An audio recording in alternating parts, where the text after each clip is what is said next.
Chaturang Hapwarache is standing by with an expert to further elaborate on the ban imposed on social media and the dangers of using alternate means to access the web. We are going to talk to Mr. Buddhika Senasekara, the head of digital at the Capital Maharaj Organisation Limited, as well as an executive council member of the Computer Society of Sri Lanka, also known as the CSSL, about the social media, certain websites, social media websites not being accessible after the incidents that transpired in Kandy last week.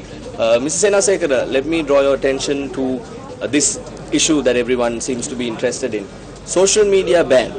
This is a new concept to Sri Lanka. This has not been done before. But looking at things, what is happening?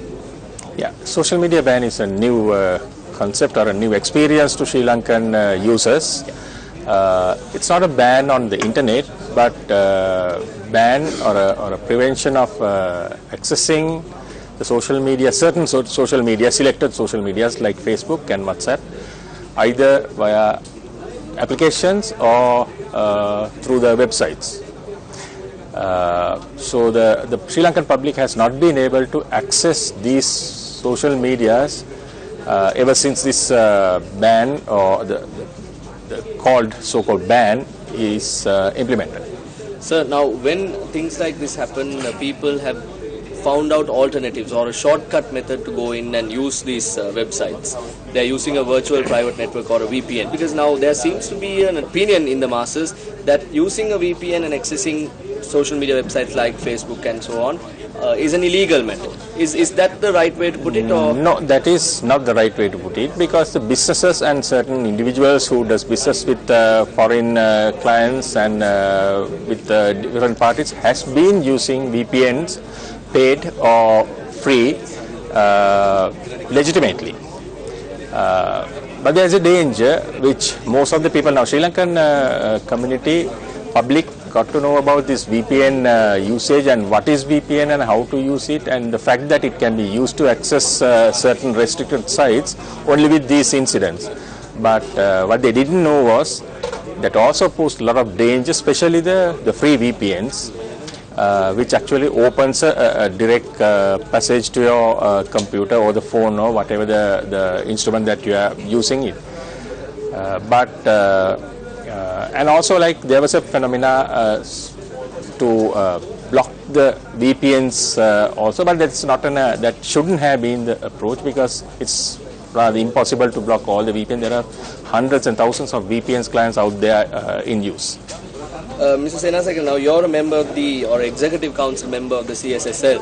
Now, among the professionals, we know that there is going to be a group of Facebook employees, officials from Facebook going to come into Sri Lanka and hold discussions with the government. Now, from a point of view of professionals who are involved in the IT sector, what should the approach of the government be when the Facebook officials come here? Yeah, we also as professionals so have heard about this representatives of Facebook is going to come in here. From the negotiation point of view, we should focus on opening an avenue to address these type of issues. It should not be on a basis that we tell them that block this, block that, or restrict these areas.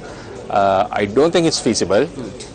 More viable thing would be to get them to have a permanent representation of Facebook either in Sri Lanka or worse into the region, so that the concerned parties can take their concerns or grievances or any issues which are really issues and problems which is using Facebook.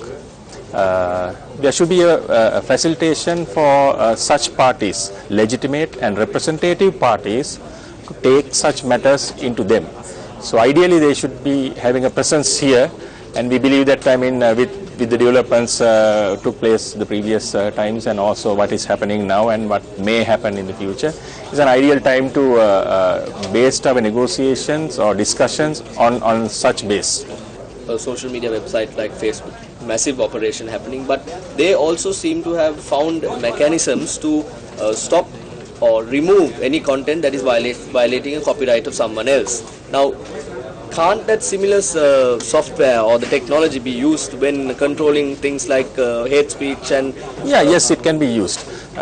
For instance, if you upload your personal video but which contains a copyrighted music clip or any other copyrighted content, audible, Facebook is very quick to recognize that and let you know that this has been a copyrighted material. And so they have the artificial intelligence based software algorithms and also certain tools to automatically identify them. Similarly, they have on their own and also third-party based tools to identify the sentiments of what is expressed, what is commented in either language, Tamil, Sinhala and English, to identify these sentiments. And also there is a mechanism for the Facebook users or the affected parties to report certain things so that it will become a non-knowledge for Facebook to consider such words and phrases as bad sentiments or negative sentiments. So they could use that, but we should be having a mechanism to bring these concerns into Facebook. That's why I said, I'm coming back to having it's high time to have a official or a legitimate representative of Facebook in Sri Lanka.